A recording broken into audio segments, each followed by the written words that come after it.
Sábios Conselhos, à luz das Escrituras, com o pastor Flávio Meirelles. Estamos aqui no programa Sábios Conselhos. A nossa convidada é psicanalista, cantora, compositora, coach vocal, mentora do projeto Mulheres Notáveis da comunidade profética Laços do Calvário, pastora Lisa Afonso. Gente. Pastora, muito obrigado pela tua presença aqui no programa Sábios Conselhos. Obrigado pelo carinho, o convite. Vai ser uma honra estar aqui. Voltar também, claro, a gente já pode antecipar, claro, isso é óbvio. E prazer muito grande, inenarrável mesmo. Amém. A pastora foi coach vocal da Shirley Carvalhais, ex-backing vocal de Baby do Brasil, Rose Nascimento e Gisele Nascimento. Faz mentoria específica para produções musicais, grupos e corais. E tem uma metodologia holística. Pastora, fala um pouco para a gente o que é essa metodologia. Então, a gente precisa partir do princípio que toda voz ela habita um corpo, né? Como eu já estava nesse pensamento de muito tempo, a gente quando pega uma pessoa para iniciar um trabalho vocal, eu preciso considerar toda a história dessa pessoa. Sim. Não é só o momento que ela chegou ali, Lisa, quero começar um trabalho vocal. Eu preciso entender que ela tem um estado psicológico, ela tem o seu estado físico e ela vai ter uma história que vai reverberar nessa voz hoje. Então, por exemplo, algo que é muito, eu diria assim, corriqueiro. Uma pessoa que às vezes quer cantar, às vezes tem uma voz até muito boa, mas ela não sabe colocar essa voz porque existem alguns fatores escondidos lá atrás. Então eu preciso investigar. Né? Vamos supor, uma criança um adulto que quando criança, em algum momento de sua vida, teve a oportunidade de cantar e foi interrompido abruptamente por um adulto falando que não canta nada, ou que voz desafinada. Isso gera um trauma, o psicológico daquela pessoa. Sim. Isso vai fazer com que aquela pessoa, todas as vezes que tem que iniciar uma interpretação melódica, ou seja, um momento de canto, o psicológico dela, ou seja, é como se fosse uma mensagem subliminar. Envia um comando de paralisação. Então ela não consegue se lançar plenamente. Ela não lembra naquele momento o porquê, mas ficou registrado no subconsciente dela aquele trauma da vergonha que ela passou, enfim. Hoje é muito comum nós termos pessoas no nosso meio que cantam até muito bem, mas que de alguma maneira não conseguem botar aí o seu 100% de voz, porque de alguma maneira tem esses traumas. E aí tem tantos outros aspectos, então a gente precisa trabalhar a pessoa não como uma voz apenas, mas buscar aí a sua história espiritual, a sua história de vida, e dentro da história de vida a gente vai ver que tem tantas outras histórias, como de família, enfim. É muita coisa, É uma história muito longa. Então o ponto de partida dessa metodologia holística é, via de regra, observar o aluno, corpo, alma e espírito. E em caso nós cristãos, acaba sendo assim bem mais interessante, porque a gente consegue levar um pouco dessa metodologia de maneira mais objetiva para quem é ministro de louvor, por exemplo. Sim, a gente vê que nas igrejas as pessoas às vezes estão cantando e elas não têm noção, acham que é só Bia é bom que cantar. E Verdade. Tudo é espiritual. Então eu preciso considerar isso. Eu costumo dizer que o mundo espiritual é muito maior do que o físico, né, pastor? Sim, o mundo metafísico ele é absurdamente grande e minucioso e muito perigoso. Então, por exemplo, eu iniciei uma mentoria com uma igreja agora há pouco tempo e geralmente as primeiras aulas, até para que as pessoas entendam um pouco dessa questão da metodologia holística, eu sempre inicio falando um pouco da história de Lúcifer, música no céu, para a galera entender o porquê de eu fazer dessa maneira. Porque eu preciso saber, eu estou cantando por quê? Para quê? Então, a pessoa depois ela passa a entender que certos ataques também que ela viveu teve um fundamento.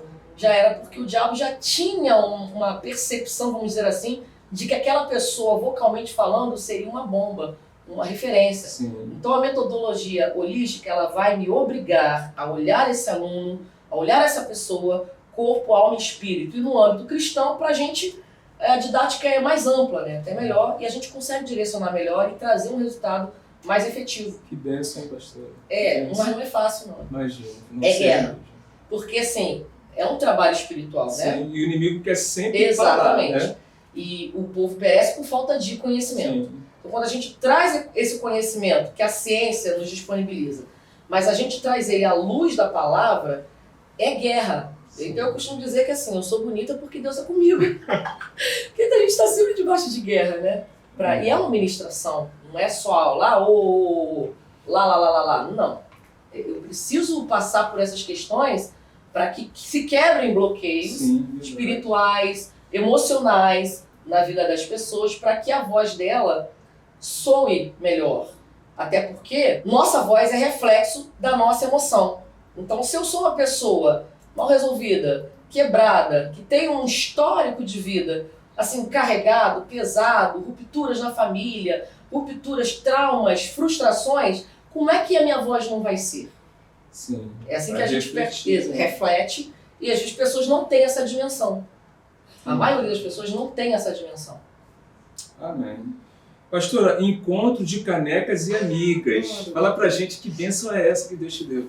Então, esse projeto está dentro de algo que o Senhor ministrou na minha vida, né, de muito tempo, que é o Remarkable Woman, Mulheres Notáveis. E começa uma ministração que parte de mim, porque desde outrora, eu sou nascida e criada na igreja, né, faço semana que vem, podem mandar presente para mim, 43 anos, mas sempre fui cristã, então eu sempre trabalhei na igreja, para você entender um pouco. Quando criança, 8 anos de idade, eu era líder de crianças, ministrava para crianças, adolescente a mesma coisa, jovem a mesma coisa, e agora também já na terceira idade também. E a gente sempre ouve, né, Deus falando, vou te usar, quero te usar.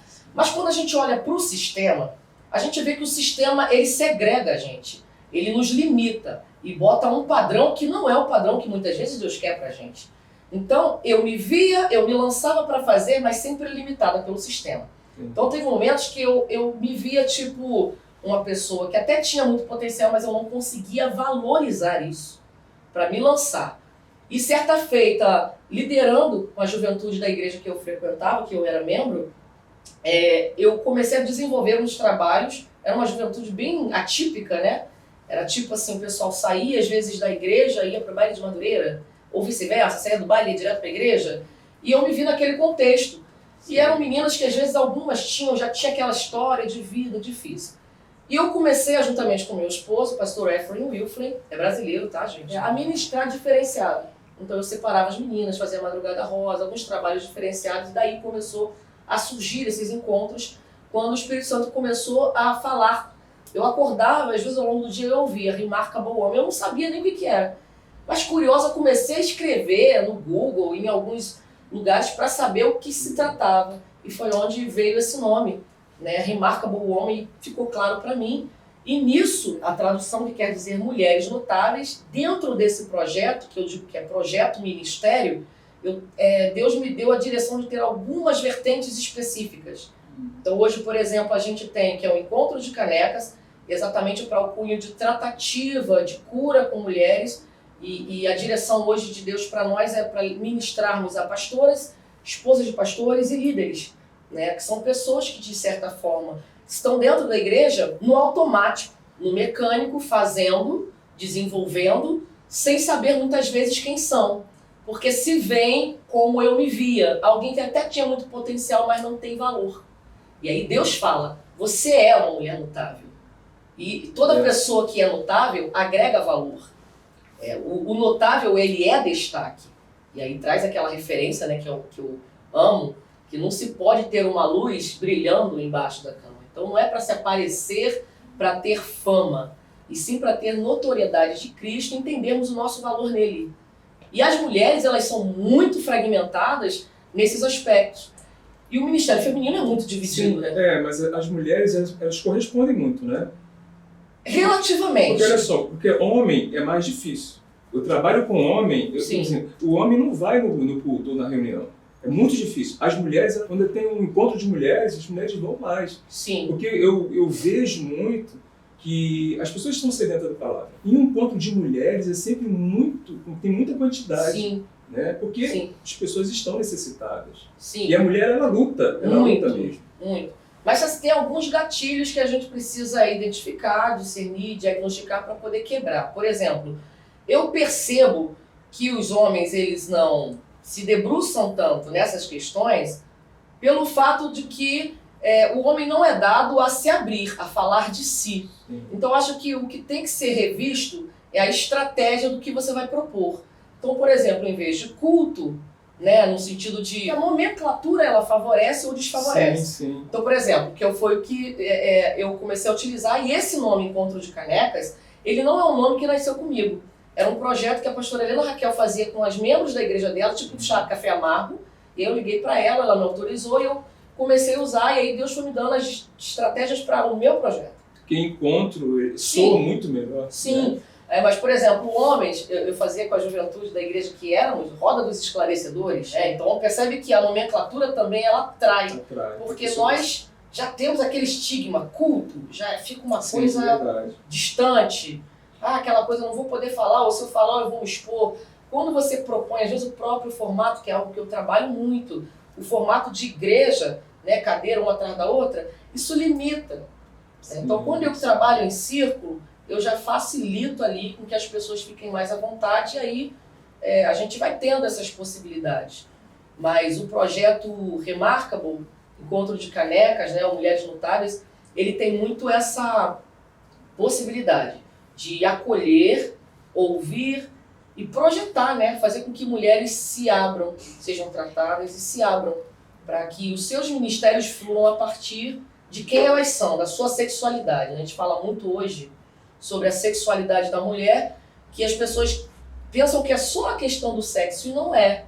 Por exemplo, a minha sexualidade é isso aqui, eu sou uma mulher negra, do cabelo crespo, blecão, batom azul, vira uma marca. Então isso tem que ser uma ferramenta para Deus usar, e não uma arma. Sim.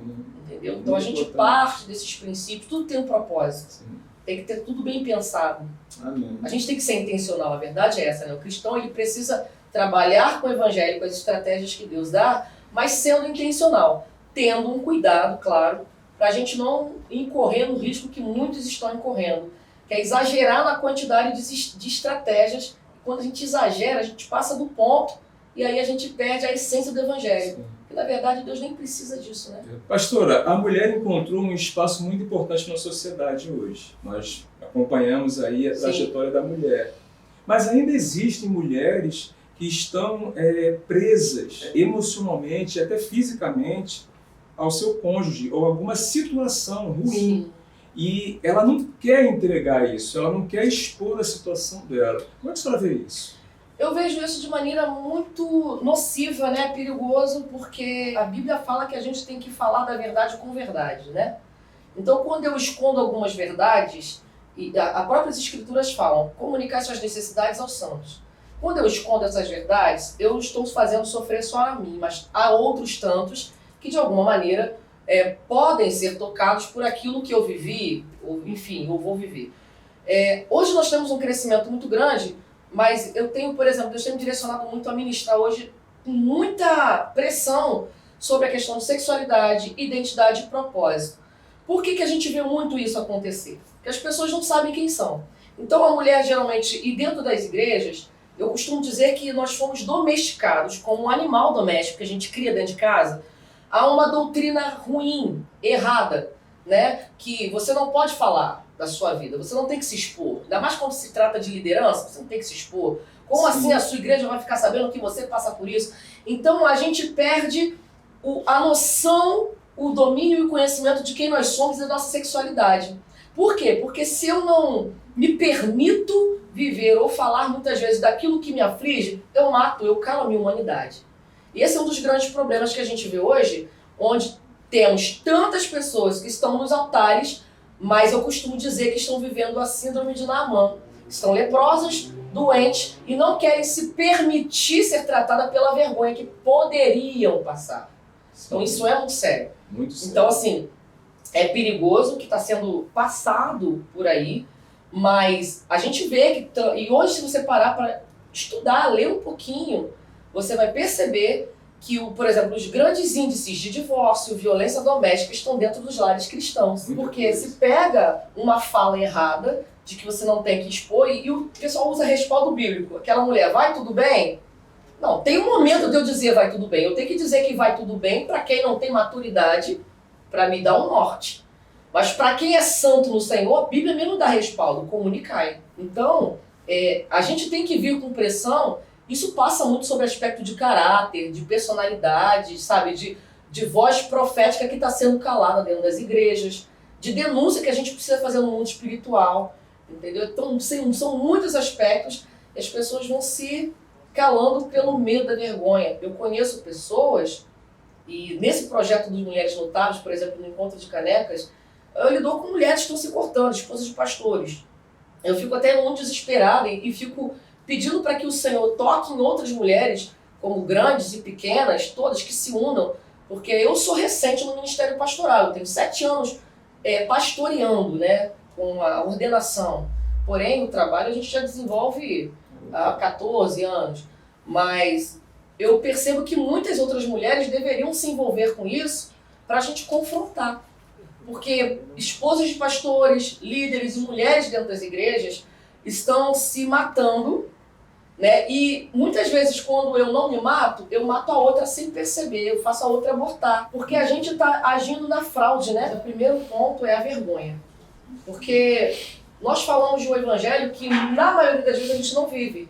O evangelho que acolhe, sabe? O evangelho que vai abraçar as pessoas independente do que você fez. Você pode estar todo errado, mas a minha obrigação é ser Jesus na sua vida. A gente não vê isso na igreja. Você pode observar que, por exemplo, se você olhar se não todo nas igrejas, o grupo de mulheres divorciadas dentro da igreja é um grupo segregado. Ninguém oportuniza. Não existe encontro, por exemplo, para você tratar esse tipo de mulher, uma mulher que esteja saindo ou que esteja divorciada já, que tenha passado por essas questões de violência doméstica, onde a igreja criou um projeto, algo específico para cuidar dessa mulher e dar um norte à luz da palavra. Não existe isso. Ela é rechaçada e pronto. E fica-se por isso mesmo. Eu costumo dizer, pastora, que eu sei que eu estou falando porque eu vim disso. O espiritismo, ele trabalha com amor, com carinho. Sim. A pessoa que chega em qualquer templo espírita, seja umbanda, candomblé, mesa branca, ela é recebida com muito amor e muito carinho. O que não acontece nas igrejas. E que deveria acontecer, porque nós somos discípulos de Cristo. E o pior. Então, as pessoas vão para a igreja esperando isso. E quando elas não conseguem, elas não veem, elas vão em algum lugar espiritualista e conseguem se ficar muito bem. Assim, você está falando de algo e é muito amplo, né? Por exemplo, nesses trabalhos que eu faço com mulheres, é absurdo a quantidade de casos que eu encontro e que eu fico desesperado porque a gente tem que dar esse suporte e que às vezes eu falo, como é que eu vou fazer? Por exemplo, uma mulher que chega, uma mulher que é mãe solteira ou que é divorciada, se separou há pouco tempo, e ela chega numa igreja e quando as mulheres tomam conhecimento que ela está naquela condição, é nítido que as mulheres falam, tem algumas que falam de maneira muito aberta, né, expressa, cuidado com essa mulher, cuidado. Então, ao invés de a gente abraçar e o pior, né, é quando coloca sobre a mulher um jugo de pombagira. Tem esses aspectos, tem muito amplo. E a gente não percebe que não é só isso. Porque uma vez que essa mulher tem uma decepção com o homem, com seu esposo, cônjuge, e aquilo se repete, e ela vai para a igreja e ela não é acolhida, abraçada, ela vai se encantar por outra mulher. Ainda tem isso. Eu fiz um encontro na semana anterior, umas 3 semanas atrás, e uma pastora estava relatando isso, que uma membro da igreja dela começou a cercá-la com presentes, com toda hora. E eu falei, tem alguma coisa errada. Aí você vai investigar a história dessa mulher, você vai perceber que essa mulher, ela chegou na igreja, está sendo acolhida de alguma maneira, mas precisa ser tratada, porque a decepção que ela teve com o homem foi tão grande que está fazendo ela gerar uma intenção por outra mulher.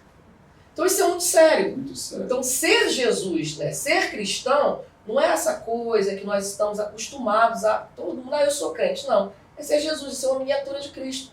E ser miniatura de Cristo não é fácil, porque a gente tem que se permitir Deus trabalhar o nosso caráter, para a gente mudar, para a gente ser esse recurso do céu para as pessoas.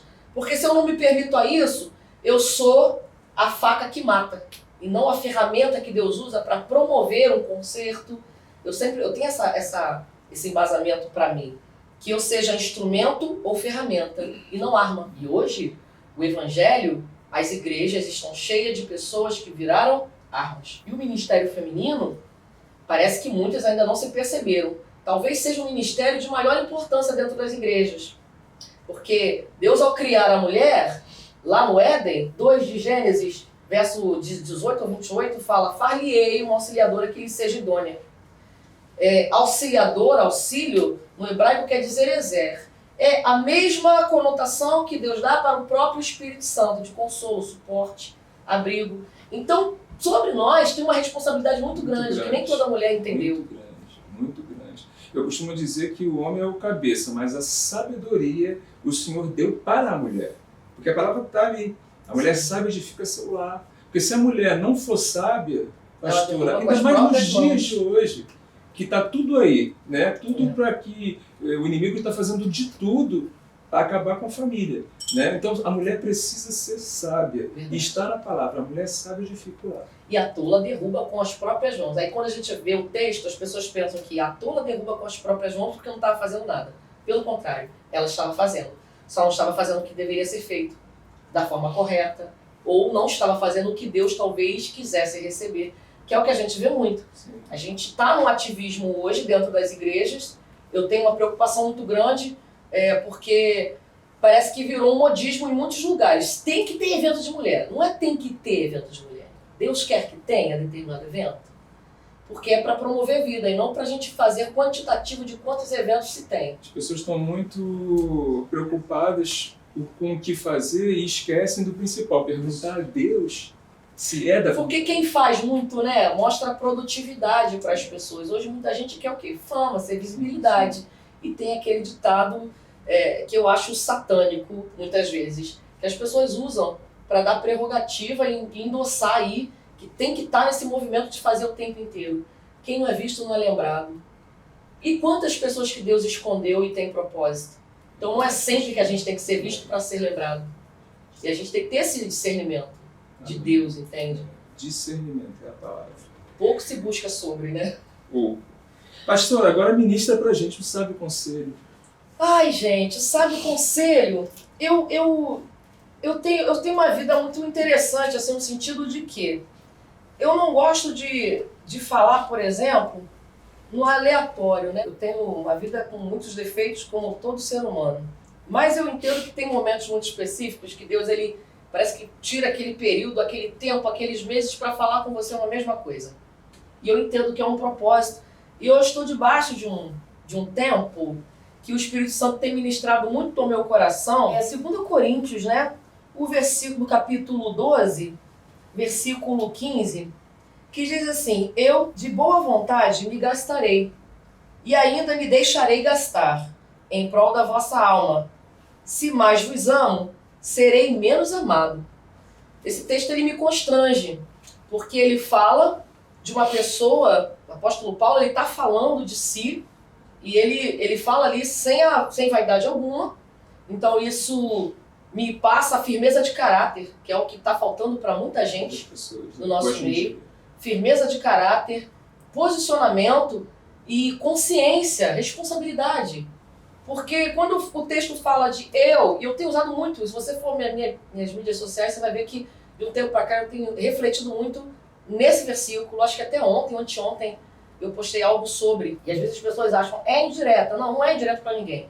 É uma direta para todo mundo, inclusive para mim. Né? Porque se a gente não se permitir se forjar, se olhar, né, a gente também peca. E o texto fala que eu, de muita maneira, de muito boa vontade, ou seja, eu quero me gastar, eu quero doar todos os meus dons, talentos e habilidades em prol de vidas. Mas não é só o meu querer, eu também vou me deixar gastar, eu vou deixar que você me use. Aí que está o grande segredo. Porque quando a gente está firme em Deus, mesmo que eu olhe para você e veja que você só está querendo se aproveitar de mim, eu me deixarei gastar. Porque independente do teu propósito, de alguma maneira, se eu tenho a Cristo, se eu estou fazendo a vontade de Deus, alguém será impactado. Mesmo que alguém me use. Porque Deus vai te usar. Exatamente. Então esse é um texto que ele tem mexido muito comigo, porque mexe lá no meu caráter, nas minhas vontades. Por exemplo, às vezes a gente está nas igrejas e eu estou vivendo um pouco disso. Pessoas que se afastaram de mim e tal, pessoas que Deus até falou que tiraria, porque queria apenas se aproveitar. Mas tem um momento que Deus vai permitir com que essas pessoas estejam ali para se aproveitar. Mas isso não significa que é para te derrubar, mas é para que a gente amadureça, cresça e suba de nível para coisas maiores. Isso é de um confronto absurdo, porque o nosso ego não permite, fulano quer se aproveitar de mim porque eu canto muito, porque eu conheço fulano, porque isso, aquilo, outro, porque eu tô com o Flávio Meirelles, todo mundo vai querer se aproveitar. Não vou deixar. Aí eu me isolo. E aí tem um segredo. Quando a gente se isola, só quem perde é a gente. Porque Deus é um Deus de conexão, Deus é um Deus de relacionamento. Então, independente do que estiver acontecendo, eu preciso referendar a Cristo. E o que está escrito em Mateus? Se eu fizer o bem somente para quem eu tenho afinidade, não faz sentido. Então, eu olho para esse texto, eu às vezes acordo pela manhã e eu falo, cara, tem que ser Jesus para alguém. Quem? Sabe? E às vezes são coisas simples. Não significa que eu tenho que ser Jesus só com o microfone na mão, mas a minha vivência, né? O meu proceder. E o apóstolo Paulo, ele adverte isso lá na carta aos Timóteos, né? Para que a gente reaviva, né? O dom que há em nós. Deus deu para nós. A gente precisa botar isso para fora. Só que as mazelas, as frustrações, as decepções, o egocentrismo tem feito com que muitos de nós, além de se apostatar da fé, a gente se isola. E a gente vive o que a gente tem visto hoje, um evangelho medíocre, de pessoas que querem resultado. E quem disse que evangelho é resultado? Evangelho não é resultado. Porque se tudo é para a glória de Deus, a minha responsabilidade é fazer a minha parte, fazer o meu papel, porque quem me chamou, além de me capacitar, se responsabiliza. Inclusive por quem quer me usar de maneira errada. Então que esse texto ele possa entrar no seu coração, você que está nos assistindo, e você se permita ser ministrado pelo Espírito Santo para que o teu caráter seja forjado. Porque eu acho que a via de regra hoje é caráter. Precisamos ter o nosso caráter forjado mesmo em Deus. Porque se a gente não tiver isso, a gente vai ser lata tinindo. E quantas latas nós vemos, né? Pessoas que às vezes até têm nome, estão aí, mas estão no automático do fluir do dom. Mas nem todo mundo que flui o dom está no espírito. E aí tem toda a diferença. Porque o dom Deus dá sem arrependimento. Saul continuou fazendo e a unção já não estava mais sobre ele. Então, assim, é muito sério. Muito sério mesmo. Deus quer nos usar, mas nós temos que nos permitir. Isso. Nós temos que nos permitir. Se permitir e o mais interessante é se alegrar com essas adversidades que nos sobrevêm, de ser rechaçado muitas vezes, Sim. de ser vilipendiado, das pessoas olharem para você e achar que você quer se aparecer, ou então olhar para você e achar que você tem muito, que você pode ser apenas uma pessoa útil. A proposta de Deus para nós é que sejamos bênção. Na minha tese, assim, eu tenho uma tese meio diferenciada, eu digo que ser bênção é diferente de ser útil. Porque utilidade é como essa caneca. A hora que ela quebrar, perde a validade para mim. E ser útil não. Passa do ser bênção não. Ela transcende a utilidade. Porque é uma via de mão dupla. Porém, não significa que o fato de eu te favorecer, você vai me favorecer na mesma altura. Mas eu vou crescer em maturidade para entender que se eu te favoreço, Deus levanta outro para me favorecer naquilo que eu preciso. Sim, porque Deus está conosco. Exatamente. Chamou, se responsabiliza. Exatamente. Em nome de Jesus. Altar. Meu Deus! Lugar de separação, integridade. Futuro. Deus sabe o melhor, né? Então, eu preciso trabalhar no meu presente. Eu preciso ser a verdade de Deus no meu presente, porque o meu futuro é garantido. Filhos. Ai, meu Deus, meus bebês amam. Filhos, herança, presente mesmo. Geração, flecha, posteridade de favorecimento de Deus. Alegria. Alegria? Ai, eu tenho tantas, muitas, mas alegria mesmo, muitas, dentre todas, poder servir mesmo com meus dons, talentos e habilidades ao Senhor, em detrimento do reino, independente daquilo que eu acabei de falar, né? De se vão me beneficiar ou não. Um lugar, pastora. O céu, doida, louca pra chegar lá. Claro que assim, Jesus não precisa antecipar. A gente quer ter aí os netinhos, né? A frase Jesus está voltando. Assustadora, porque há um despreparo da igreja, né?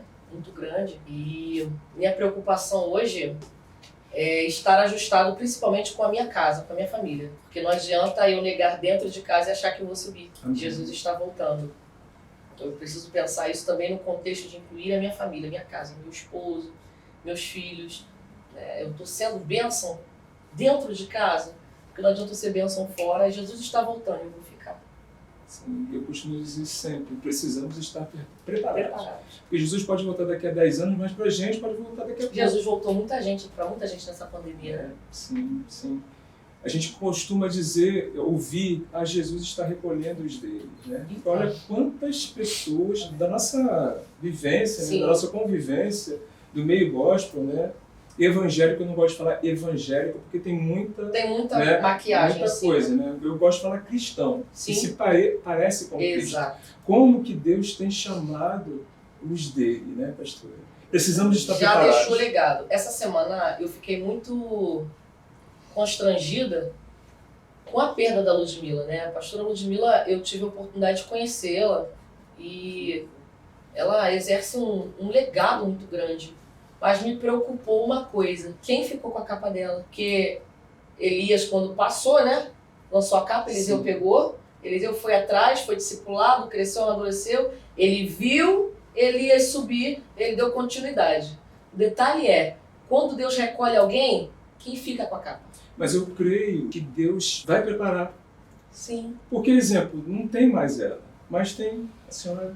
Sim. Tem várias pessoas. Deus vai preparar, né? Porque ele achou e Além do preparo, né? Eu acho que mais do que Deus preparar é quem vai se disponibilizar. Pois é, porque aí tem isso. Tem. Quem está disponível para fazer a obra como Deus quer e não como o seu coração manda. Que aí são dois aspectos: disposição e disponibilidade. Disposição, eu quero isso. Disponibilidade, eu tenho tempo para isso. Então, são aspectos que a Igreja de Cristo hoje, século XXI, precisa rever, precisa pensar. Porque Deus tem recolhido os seus.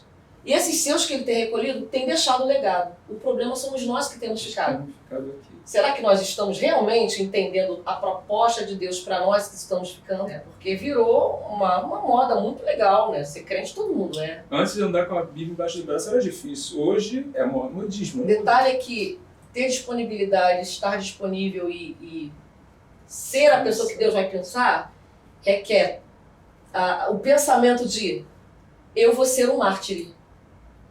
E os grandes nomes das escrituras, como Paulo, né, como Estevão, eles morreram como? Verdade. Os discípulos... A gente palavra, vê né? como se a pessoa que morreu dessa maneira tivesse, poxa, mas como assim Deus? Não, vamos olhar para as escrituras. E eu costumo dizer, Deus não está preocupado como a gente vai morrer. Não. Né? Se o filho dele morreu crucificado. Ontem mesmo eu falava na aula, gente, como é que um cara pode matar, por exemplo, a mãe do Belino Marçal, aquela mulher estava na igreja, orando naquela manhã. Verdade. Tem noção que é você sair da igreja e você ser recolhida pelo Senhor à paulada? Nós não estamos preparados para essa verdade. Não estamos preparados. O detalhe é que se Jesus volta para nós agora, o que ele vai encontrar é incredulidade. Muita. Por isso que o apóstolo Paulo fala para que a gente cresça, amadureça, para não sermos levados por ventos de doutrina, né? E temos muitos de nós sendo levados, assim, de maneira absurda. E aí, quando a gente olha para mortes como essa, a gente não entende que preciosa é a vista do Senhor a morte dos seus santos. Temos que nos preparar, gente. Eu não quero morrer mal não, gente, mas assim, vamos ser sinceros. Temos que nos preparar, né, pastor? Verdade. Todos os dias. Todos os Amém? dias. Pastor, eu Amém. quero te presentear agora. Isso agora. Terra. Essa é uma caixa personalizada, né, feita com muito carinho para os nossos convidados. Sempre tem algo muito gostoso aqui dentro. Quando a senhora comer, ela vai ficar vazia. Mas quando a senhora lembrar, vai sempre lembrar desse momento, dessa entrevista, que Deus te usou muito. Amém. Aplaudam sem inveja, né? Vamos ampliar o templo do Espírito Santo. Jesus é forte, Brasil.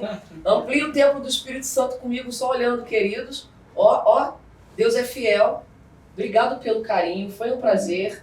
É um tempo de favorecimento de Deus para as nossas vidas, para os nossos ministérios, que nós possamos ser a carta que o mundo leia, carta sem rasura, né? sem nada pagado, que esse programa, ele transcenda os limites daquilo que os nossos olhos alcançam, né? Que a oração que eu faço pela tua vida, por esse programa, é aquela que já nos fez, né? Que o Senhor te abençoe muitíssimo, que o Senhor amplie as suas fronteiras, que Ele te livre do mal, de maneira que você não seja afligido, que Ele te projete, tá bom? Obrigado pelo carinho. Pode me trazer mais vezes, tá, gente? Eu já estou aqui, ó, desejando voltar. Tá? Obrigado, pastora, que Deus também te abençoe e que a senhora ainda ganhe muitas, muitas almas para Jesus. Obrigada. Amém? Amém. Deus abençoe. Beijo azul. A palavra de Deus diz em Atos, no capítulo 2, versículo 39, que as promessas de Deus são para todos os povos, de todos os lugares. E Ele nos concedeu o Espírito Santo como garantia de que tudo o que Ele disse iria se cumprir, apesar das aflições que vivemos nesta vida. O que o Senhor Deus falou que ia fazer para você? Qual a promessa de Deus para a tua vida? Ele vai cumprir. Guarde os mandamentos do Senhor em santidade, para que você possa alcançar as promessas de Deus. Agora, estamos no final do ano de 2023 e os lugares estão reservados para as bodas do Cordeiro, porque o noivo vem aí. Vem buscar a noiva. Quem é a noiva? É a igreja. Quem é a igreja? Somos nós. Se prepare, persevere na palavra, guarde os mandamentos em santidade, porque Jesus está voltando. Deus abençoe a sua vida. Sábios Conselhos, à luz das Escrituras, com o pastor Flávio Meirelles.